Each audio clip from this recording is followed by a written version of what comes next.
Good afternoon, everyone. Welcome to today's panel on Data Strategy First, Unlocking the Potential of AI in Business. We're here to explore one of the most critical aspects of technology that determines the success or failure of AI initiatives in organizations, a well-defined and executed data strategy. As businesses increasingly look to AI for a competitive advantage, it's important to recognize that AI is only as effective as the data it is built on. A recent study by New Vantage Partners shows that 92% of Fortune 1000 companies are increasing their investments in data and AI, and yet over 70% still struggle to become truly data-driven. And let's not forget the staggering cost of not addressing data challenges. IBM research estimates that poor data quality costs US businesses over $3 trillion annually. However, opportunities abound for those who get it right. McKinsey Global Institute has reported that companies with well-aligned data strategies and AI initiatives experience a 20 to 30% increase in operational efficiency. So there's a lot of wonderful things that can happen, and today our panel of experts will be here to guide us along the three key areas. The first is the foundations of a data strategy. The second segment of that is going to be how we unlock the value of data. And the third is then how do we scale AI through a data strategy. We're wonderful panelists. I've spoken to them backstage. They are brimming with details, and they're all experts in their field. So I'm going to hand the mic over to each of them to introduce themselves and to give you a taste of what's to come. Please, Drew, start. Thank you, Dan. I'm Drew Kucharian. I'm the co-founder and CTO of Disco. Disco is an experience platform that helps brands create more meaningful interactions by providing them accurate and authentic insights to every brand experience. We achieve this by connecting everyday consumers with the brands they value. We we capture their sentiments and journeys, and then we leverage AI to help brands get insights into how their customers, these consumers, are interacting with them. Our mission is to build the world's most trusted insights platform that fuels brand growth. I'm very excited to be here as part of this amazing panel, and Dan, our moderator, and having this great conversation with you all. Hi, I'm Gev Balyan. I'm the co-founder of Ucraft. We built a software as a service e-commerce platform at Ucraft that helps businesses to build, launch, and maintain their e-commerce experiences through our platform. And we're also building the Ucraft Copilot product, which kind of is built to work with the clients, with our customers, who we also call merchants, side by side, and help them with everything from designing their websites and their content creation processes, as well as other things like analyzing their analytics data and things like that.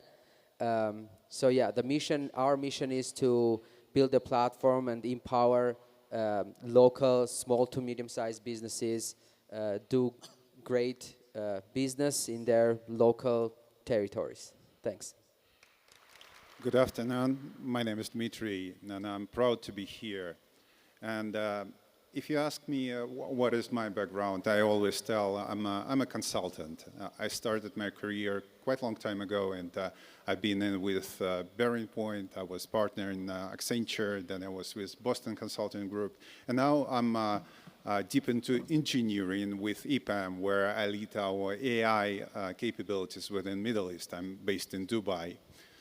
What I'm doing here, by the way, from time to time I'm visiting Yerevan, not only Yerevan, Armenia, and by invitation of Matena International Leadership School. And they are doing great progress in building these AI capabilities here, and I hopefully also try to help here. And what amazes me, we did a couple of training this year. So I can tell you that in January, I started my presentation with words, guys, did you try ChatGPT yet? Can you imagine? That was just January. So in January, a lot of people really didn't, I mean, they did know, but not all of them really adopted this. And when I did this training like half a year after this, I realized this question doesn't make sense. And most of the messages that we have there doesn't make sense. And I think we need to discuss it also, how it influences strategy, right? Thank you. Hola, hola, hola. My name is Mevrulin Francisco, or feel free to call me Mev for short. I am EVP of Data Product within Choreograph. Choreograph is the data and technology arm of Group M. If you've never heard of Group M manages $63 billion of media investment. So every third ad that is placed in out-of-home, digital, programmatic, television, print, you name it, we've probably placed it. And specifically, the Choreograph mission is to ensure that we can create a sustainable global data ecosystem that synchronizes both structured and unstructured data in such a way that our clients can always extract value in every signal. Thank you, and I'm very excited to be here with these amazing panelists. Hello, everyone. My name is Johannes. I am at MIT, so I came from Boston to your beautiful country here in Armenia. I'm very excited to be here. My background is in data and AI, so I spent most of my career in that space. I worked for pharmaceutical companies as well, and my goal was to find new ways to find new drugs and combat the biggest diseases that this world has. And I used various technologies. I started with data, building data systems, then how can we utilize AI, and now my research is in quantum computing. How can we use that for drug discovery, and also quantum sensing for microscopy technologies to enable the new dimension of drug research. So, thank you. My name is Amit Shivpooja. In the past 20 years, I've been in various roles around the data space. I've always aspired to be the bridge that helps bridge the business needs to the data ecosystem that's out there and enable organizations to get value and capture value from data. In my most recent role, I lead data governance and strategy for a section of Walmart. And this panel is of real interest to me because we are the ones enabling the data for all the things that have to happen in the organization. And we want to do it in a governed, quality, consistent fashion. So that's very quickly my background. I just want to add one plug here. I got into Armenia yesterday, but I've been blown away by just peeling one layer of what this awesome country has to offer. So thank you for the opportunity for me being here. Thank you, Amit and all. So I want to start with the foundations of a data strategy. And the first question is directed to Drew. So how should businesses approach creating a data strategy before considering AI initiatives? What are some of the foundational elements? What a great question, Dan. When I think about AI, especially the current incarnation of what we call AI, I think of that as a paradigm shift in how people interact with data, or specifically interact with knowledge. So when looking at it that way, there is no AI strategy without a solid foundation of a data strategy. And that usually means you need to spend the time, the calories, and just enough of the mind share on thinking about how you want to organize the data. But oftentimes what I've seen in organizations and also conversation is people, because AI is such an exciting technology, people want to just jump into just experimenting with AI, where I've seen more success is making sure you align your business objectives or your customer pain points with specifically your strategy. If you think about AI, again, as a mechanism, as a novel mechanism to interact with data, it fundamentally comes down to what questions you want to ask and what answers you want to get. And without having a solid data strategy, you're not going to be able to get there. When I think about just pillars for a solid data strategy, I think of alignment with the business goals, business objectives. I think of making sure you have the culture and the talent to help you achieve those goals. Having a plan for the infrastructure from all the way from collection of the data, the curation, the analysis, and storage, and making it available to your AI system. And last but not least, governance, as Amit mentioned earlier, governance around not only who has access to data, but also the rights of that data. We live in a world that there's privacy regulation, it's important. There's ethics involved when it comes to accessing data. So you want to make sure you're thinking about privacy regulation and access controls when you're thinking of your data strategy. And if I may, Drew, I would love to go deeper into the first one, which is the business alignment. Because again, it's the area where people miss the most, because you get excited about innovations in AI, and you forget that if you don't do things right, you can't do the right things. And part of doing things right is to ensure that when we talk about business alignment, there's 3 components typically that we look at in my company, and I've recommended for other clients to do so. The first one is financials. Where does the company want to go? Where are the biggest gaps from a financial and fiscal perspective? Because that guides the vision. If we know what the financial standing of the organization is, then we have a better grasp of what the vision should be. The second one that we always go to is, what are the product prioritizations? Where do we have the biggest gaps? Where are the operations falling apart? Where are the biggest opportunity for growth? Those are critical to understand, doing the hard work, as Drew had mentioned, where you put a lot of sweat equity in going into the whole organization, not just the marketing portion, but the financial portion, the HR portion, literally operations in general. Do the due diligence to understand what is the things that we need to get right.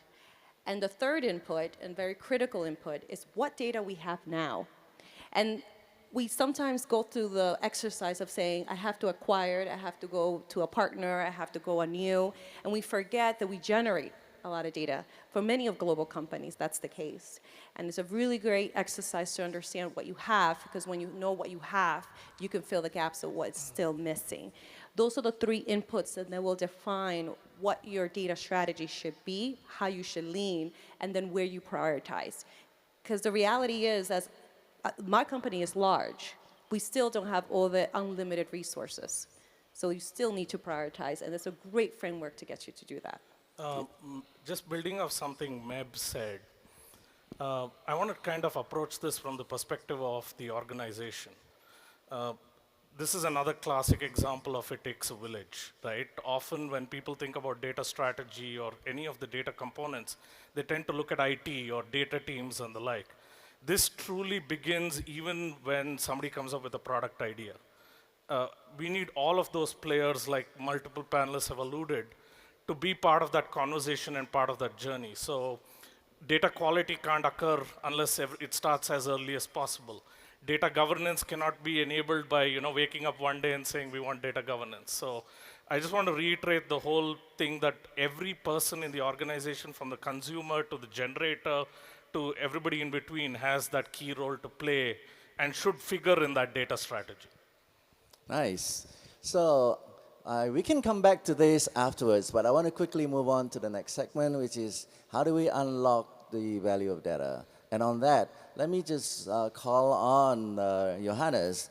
What are the most significant business opportunities that businesses can unlock by utilizing their data more effectively as they embark on AI projects? Thank you. So obviously, the data that, or the value that comes from the data that you have is very particular to your business. So I won't go very detailed in pharmaceutical industry, but I'll touch on two topics. One, which I really like, is the concept of federated learning, which is that, for example, if you have an Apple Watch or a watch, there's the regulation for medical data called HIPAA in the US, which prevents you, for example, your data to leave your iPhone or your watch, which is your health data, and go to Apple, for example, right? But what you can do is you can have a model that is trained locally in, let's say, your iPhone, and that only the model weights get passed back to Apple in this case. And the benefit of that is that it's anonymized data. It is not.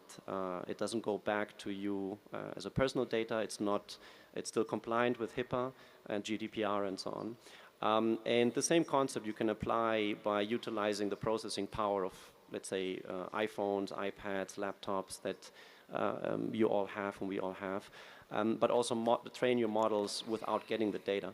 And now this becomes interesting, one, when you talk to consumers. So consumers don't want to give away their data, but you can still build your AI on your models on top of the data without actually accessing their data. And this is also interesting if you do B2B. Often companies will not give you their data necessarily because it might be competitive data, for example, but they might be willing to work with you if they get a good model, and you just give them the federated model back, right? So it's a model of not sharing data, but still all benefiting from the same kind of data set. So I think this is probably my favorite application of using and training models across different companies. And my passion was doing that across also the pharmaceutical and health sectors, because this specifically, as you can imagine, is a big issue for health data, both in hospitals, clinical trials, and pharmaceutical development. Do I have time for a second? Okay. So a second use case that I really like is to think about how do you make LLMs actually practical for individual processes. So most companies or most big companies have already adopted some sort of ChatGPT or their local version of ChatGPT. And many companies have forbidden to use ChatGPT because of the compliance issues that come with it. But if you want to actually utilize and get the value out of it, people have realized they don't get the vanilla ChatGPT version. They don't get a lot of good results. So what they do is you need to use your local data to basically upgrade your ChatGPT versions or whatever you're using for LLMs. And there's a few trends that have come there. One is small models, and they are specialized models for a particular use case. They use less resources. And they're very specialized to, let's say, drug discovery, or there might be customer support, or there might be user experience, right? So you have small models or medium-sized models that are more effective. And to train those, you need local data, which is your company's data. And that goes back to all the points that were said here. You need to have very well-structured data, very well-connected data. You need to understand how different data sets interact with each other so that you can actually train the algorithm. And the model. And if you don't have that, you will always be stuck with a generic ChatGPT version, which cannot even answer you, when are we moving offices, or actually what's our revenue in country X, right? So this, I think, really unlocks the value of data, and for me was a great turning point 2 years ago that people finally understood what I was saying for 15 years, that you really should pay attention to your data across the organization. Well, now you can really spread that across the whole organization with an LLM. That's very interesting. Gav, do you want to hop on that? Yeah. I would also love to add a very important practice, according to my experience, when it comes to creating a data so-called strategy in big companies, is paying attention to your historical data, which you might have collected before you decided to set up a solid foundation, and then also your real-time data that has to flow real-time from your different endpoints, your applications, your different front ends and back ends into one single, data warehouse, which we also call the ETL practices. So I think that businesses should pay attention a lot to how they extract the data from different places, how they bring those different data into one single format that can be collected in a data warehouse, and then actually put that into the data warehouse and probably also mix with their historical data that needs some transformations and things like that. So the other thing that is important in that process is the problem of data cleaning and anonymizing some of the important data, attributes, so-called, and also the deduplication of some records. So that you don't, certainly a very important aspect of that as well. Yeah.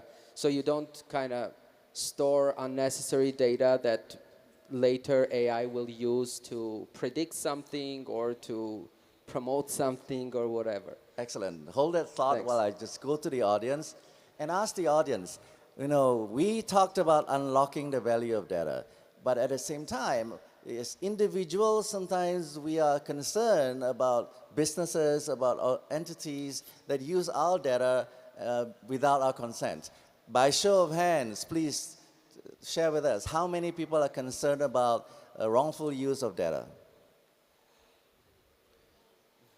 It seems to be a majority, I for sure as well. And yet I've been in geographies and economies where there is perhaps insufficient care for and respect for individual data. And if we don't have that, then it's going to be very hard for us to scale AI with a data strategy that does not take into account the security of this important asset. So that leads me to the third segment. And on that, I want to call on Dimitri. What are the top data strategy considerations when deploying data models at scale, particularly with corporations and government? Yeah, that's a great question, because when it gets to how do we scale, actually, right? We can make a POC in a matter of, I can tell you, we discussed the power of LLM, right? And this is something that can answer your question based on the knowledge of organization. So consider you have documents that are not available to ChatGPT, and you want your ecosystem to be able to answer a question: what was the lowest price for my customer? What was, if it's not in your database, right? If it's just in some contracts, and you want to do this, and you're able to do this, and I can tell you that the first, by the way, it's called retrieval augmented generation. If you never faced those solutions, the first RAG system I built over a weekend, and it was, I'm afraid to say 2 years ago. Maybe it was not available yet, but kind of 2 years ago. Now I have a team of 50 people working on the same solution, just making it work at scale. So going from a simple POC to scale, this is a huge problem. But then the problem is twofold, because one part is technical, and we know how to solve technical. It's you just have to spend several dozens $1 million, get a bunch of very experienced engineers and architects, and they're going to solve it. But then what is the real issue with scaling is how people adopt it, right? Because we all know that adoption is the biggest issue, especially when it gets to AI. Because AI is never prescriptional. It's sometimes prescriptional, right? But it is very probabilistic. And if you work with ChatGPT, if you ask the same question twice, it might give you different answers. What do you do with this? How do you deal with this probabilistic nature of answering? And I've been thinking about this, and probably we need to kind of in my daily life, I use this principle, follow evolution. And no matter whether you believe in evolution or in creationism, we probably got also experimented a lot with different species. And for example, when we get to human being, for those who read the book Think Fast and Slow, who knows it? Yeah. And I think it was kind of revolution, because we have two different types of thinking. One is that we do not have to think. So you see the red signal, you have to stop. You have a green signal, you can go. And you implement this. You automate these things with AI. It can do very efficiently. But what if you need to really think on a complex problem?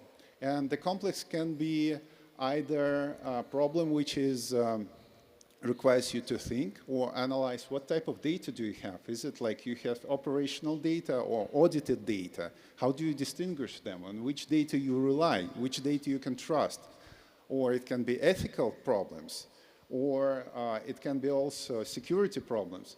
This is where we get into this probabilistic area, and this is extremely important concept. Thank you. Very interesting. I wanted to bring Amit into this and ask Amit about the specific example in your experience at Walmart. How have you tackled that? So I think it's a conversation of friction, right? If I reframe what Dimitri has been talking about, I think there are two frictions we need to consider. One is the usage of it, and the other is the impact of the result of it, right? So thinking about both, I think, is critical. So in Walmart, when we do things, we try to figure out both, right? Like, does the LLM makes things easier? That's a reduction in friction. But the cost of the result on the same could be an increase in friction, right? So the responsibility piece of it, or forcing people to take accountability, is that increase in friction that you want to engage. So we're trying to figure out mechanisms by which, you reduce friction in the right places, you increase friction in the right places, so that when it scales, it sustainably scales.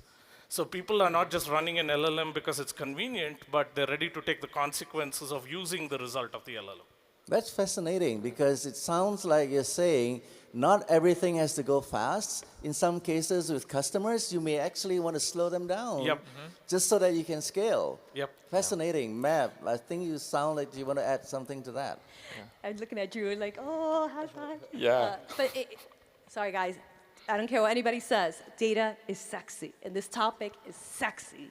And the reason is because you can just start from this conversation, start to see the dimensionality and the complexity that is involved in ensuring that, again, we do the right things so things can be done right. Amit, on your point, I love that when you talked about reducing frictions, and a lot of that also comes from the sense of bringing stakeholders involved in this journey. And you got to that earlier as well, and I want to double down on that, because that is so critical. This is the human part of technology that in these discussions sometimes we don't discuss. The human part of technology indicates that there's this equation form that is known in MarTech, that technology goes very exponentially, so the curve is very steep and it's go very fast. But organizations and the way they learn is actually logarithmic. So there is a curve, and that curve plateaus. And in that plateau is when there's misalignment. And when misalignment occurs, that's when unintended consequences might happen. That is when people don't understand their role in the organizations, or what the technology can do for them, or what customers don't understand what the role can do for their behalf. And that bringing forth as many stakeholders along this journey is so critical. And not just on top, not just ensuring the executives are aligning with this vision, but also people in the bottom. Because that's how you get internal alignment and operational alignment to bigger, broader visions. That's when you can scale faster. Drew, you want to weigh in, please? Yes, absolutely. I think this is a fantastic conversation. I want to connect some observations to share. So it's interesting, Dimitri, you were saying direct, going from kind of retrieval augmented generation from that weekend to like a large team working on that. It's also, you mentioned the probabilistic nature of just AI. And I think what's fascinating is software is getting closer to how humans operate. So this is, to me, the paradigm shift. As a matter of fact, I tested that myself. I asked the same question from 2 different data analysts at the company, and I got 2 different answers. So when you look at kind of AI in general, like, and specifically retrieval augmented generation with AI these days, the paradigm shift is going from us having very deterministic systems to moving from more of a probabilistic systems where it requires more of a probabilistic user experiences. So, and just as you shared, it's also critical to think about the human part of this, because all those stakeholders have been used to systems operating in a certain way, like that deterministic analytical systems now, which are becoming more and more probabilistic. All right, I want to move on to small and medium-sized businesses because they form the backbone of the economies of many, many countries. On that score, first, Gav, maybe you can talk a bit about how we scale AI with regards to SMBs. Okay. Yeah, that's a nice topic, and I hope that there's so many cool SMB founders and team members are here. Maybe we can try to help you with more practical, advice. I think when it comes to SMBs, I think we need to concentrate on the quality of the data versus the quantity of the data. Because we're a small to medium-sized business, we probably don't have a lot of data. I think we need to get some qualitative data from your CRM, your email marketing campaigns, your social media campaigns, etc., and collect them and clean them to provide to AI. That's probably my first advice. The second advice is try to, as a founder or a decision maker in an SMB, try to first of all understand how data works and how data collection works, not only your company or should work, but also generally, and try to advocate that within the company so that your team members clearly understand what the data is and how important it is. Another important thing that I would kind of suggest is probably don't try to build a vague, AI application within your company. Try to focus on one small thing and solve one small problem. Could be like customer support problem or personalization problem, whatever problem. But just start small and probably don't even try to build an ecosystem to support that. Try using software as a service, cloud, services like the Google service or Amazon service, so you can just put in your data and start getting the results instantly. It sounds like start with a proof of concept and then thanks. Before you even think about scaling. Dan- Now, I want to land on quantum computing, and I know, Johannes, I want to bring you for us to complete our basic questions and ask you, where does quantum computing play in this conversation? Yeah, it's a great question. I pondered that myself for a long time. I think let's say for quantum computing, there's maybe I give a very short overview of that, but quantum computing tackles problems that scale exponentially hard. So when the input that you have to your problem becomes, or the output becomes exponentially hard to the input that you have, then you would use quantum computing. And it's a very specialized tool, so it will not replace regular computing anytime, actually never. And it will only be used for specialized problems like traveling salesmen when you want to find, let's say you want to travel to different locations, maybe with postal services or airplanes, and you have hundreds or thousands of cities or places you want to visit, you can use algorithms that stem from quantum computing. For these kinds of problems, you would need to have large data sets, obviously, but you would not need to have extremely large data sets. So the good news is actually you would use much less data than AI uses. And you would start more from fundamental principles and build out models, simulate nature, or solve big problems, but you don't need that huge amount of data. So maybe a common misconception is that I hear often is, okay, we barely prepared for AI, now we need to throw more data in to prepare for quantum computing. Maybe for you that don't have your data yet sorted, don't worry too much about quantum computing. That will not be the end of it. I think it's much more applicable to AI. But that being said, I think it's important to think about quantum computing early and think where these particular solutions like optimizations and simulations can help in your business. And I think for a country like Armenia, where you have fantastic research, you could actually play a significant role, and many great Armenian scientists are already playing a great role in that by getting in very early into this technology and progressing it. All right, now to wrap up, imagine how time has flown. I would like to ask for each of you to give us one word so the audience can take away a key lesson. And let's start with Amit. I think the one word I'd use is asset. I think we need to treat data like an asset. So that means taking care of it, watching it, making sure it grows the right way, and even trimming it if you have to. So if you want to think about this as an exercise, remove the word data and put money in its place.